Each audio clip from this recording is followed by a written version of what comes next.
my God! I'll be damned, man. Now, that's heavy. That is heavy! He brought out a nugget, man. That was a heavy nugget. That was a heavy nugget. How does one man find $50 million in gold where everyone else found only disaster? Dustin Hurt stared into a canyon that had defeated generations of miners before him. A place littered with their rusted, broken equipment. He wasn't just looking for gold. He was looking for an answer. The answer he found was more shocking than anyone could have imagined. There's been a few things going on in my life that weren't great. This is great.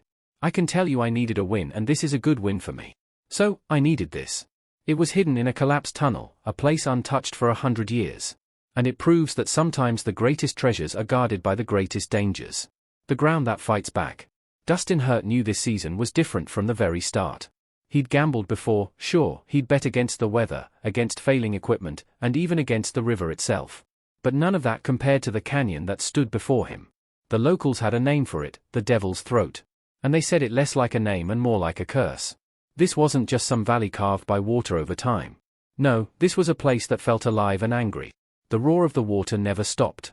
A constant bone-shaking thunder that bounced between the narrow walls, carrying stories of all the men who went in and never came out.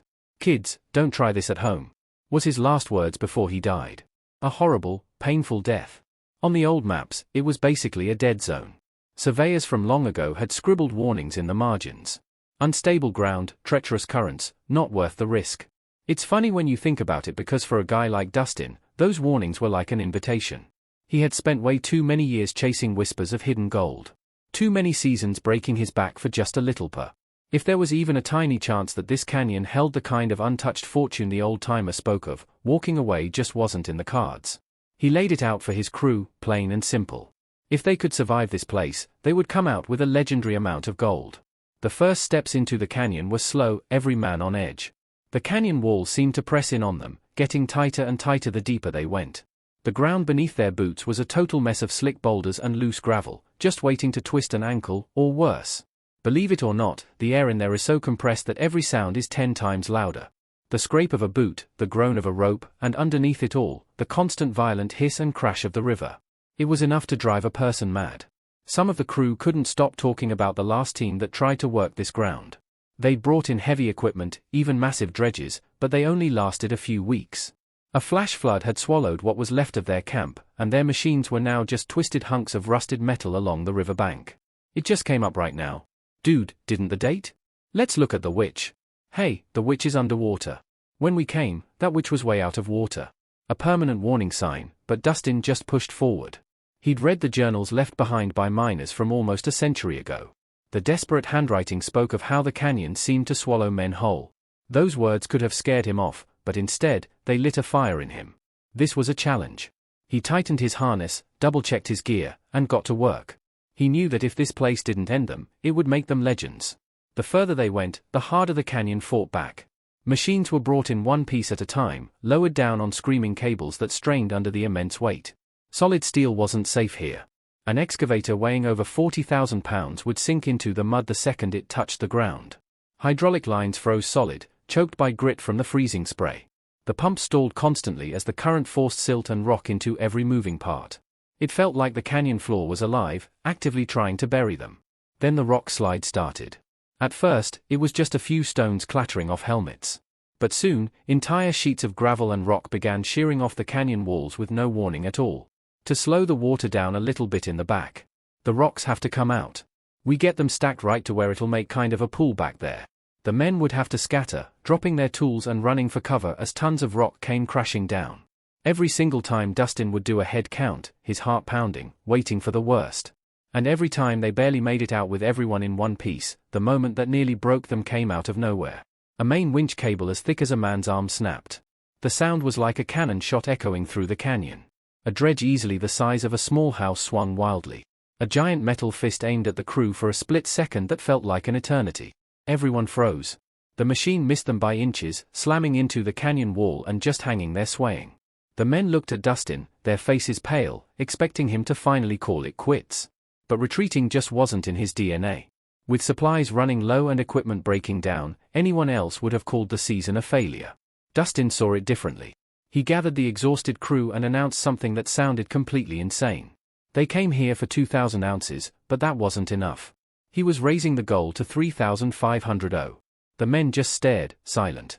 It was a move born from pure desperation, or maybe pure genius. This canyon wasn't just a challenge anymore. It was a war. Unfinished business.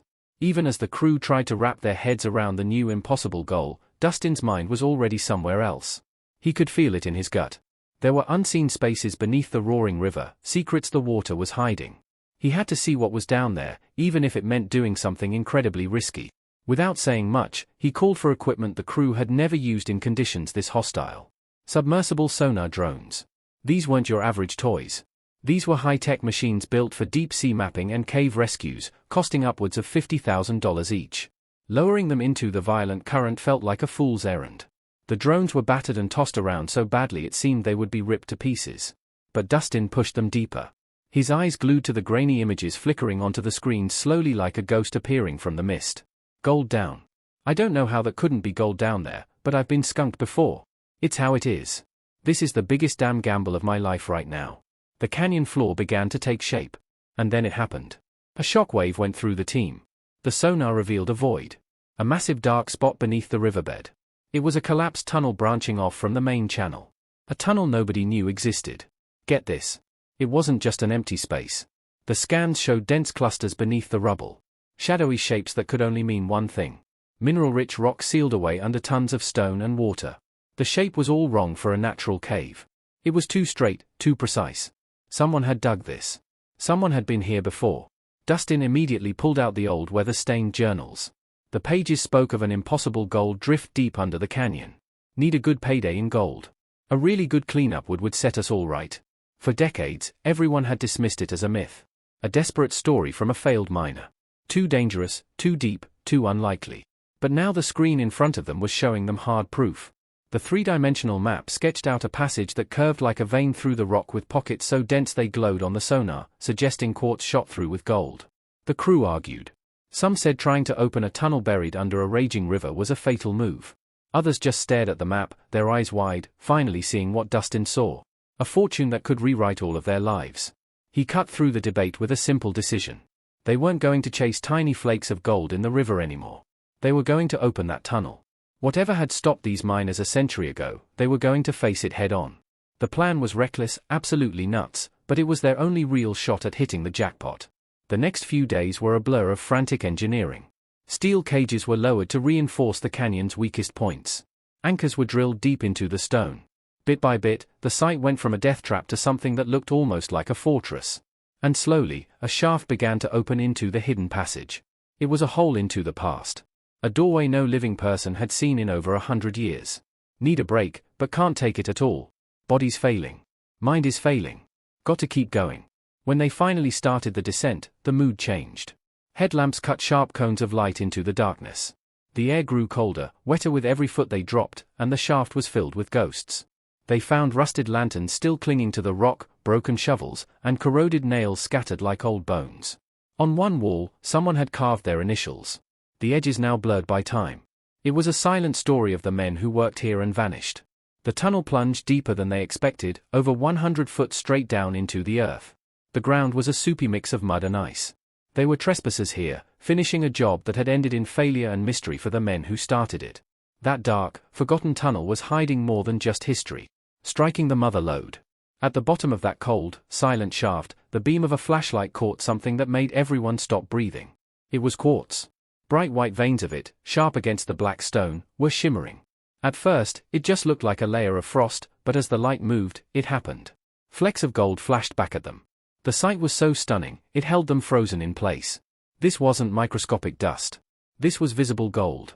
Actual flakes you could see with your own eyes glimmering right there in the rock. This is means for celebration right here. So far, this is my best day here. I finally have hope. A geologist on the crew dropped to his knees, his voice cracking when he spoke. This was a bonanza. The kind of legendary find that turns prospectors into kings. Those words broke the spell.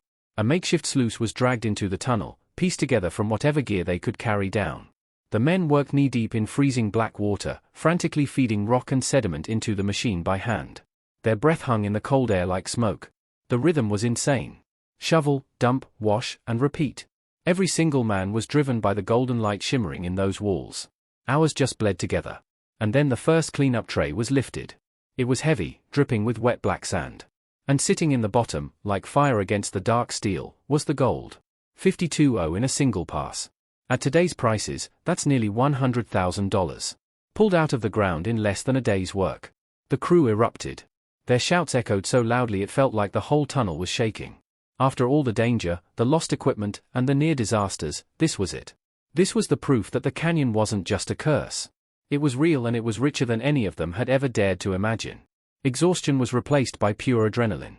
They pushed on, feeding more and more rock into the sluice, and every pan came out heavier than the one before. At least a 1-ounce nugget. Holy! At least a 1-ounce nugget. For 3 relentless days, the crew ran that makeshift operation without a break. When they finally tallied up the gold, the numbers were staggering. Over 2,000 ounces. In less than 72 hours, they had pulled nearly $4 million worth of gold. From that one spot. It was a miracle. But the canyon wasn't done with them. The generators gave out, sputtering into silence, one by one. Instead of quitting, they improvised, using hand-crank pumps to keep the water flowing. It was brutal, back-breaking work, but it kept the sluices alive. On the 4th day, Dustin ordered more sonar scans. If they hit this much gold this fast, he needed to know what they were standing on. The results were so mind-blowing, they almost didn't seem real. The quartz vein didn't just end a few feet into the shaft. It stretched. The scans traced a glowing artery of gold running for over a mile beneath the canyon floor. A single uninterrupted river of treasure frozen in stone. Core drilling confirmed the impossible. Every sample came back thick with high-purity gold. Geologists estimated the total value of the vein at $50 million, maybe more. This single find could go down as one of the richest in Alaska's modern history. They found the gold, but did the canyon have the last laugh? Like and subscribe and tell us in the comments, was this incredible fortune a blessing or just a different kind of curse?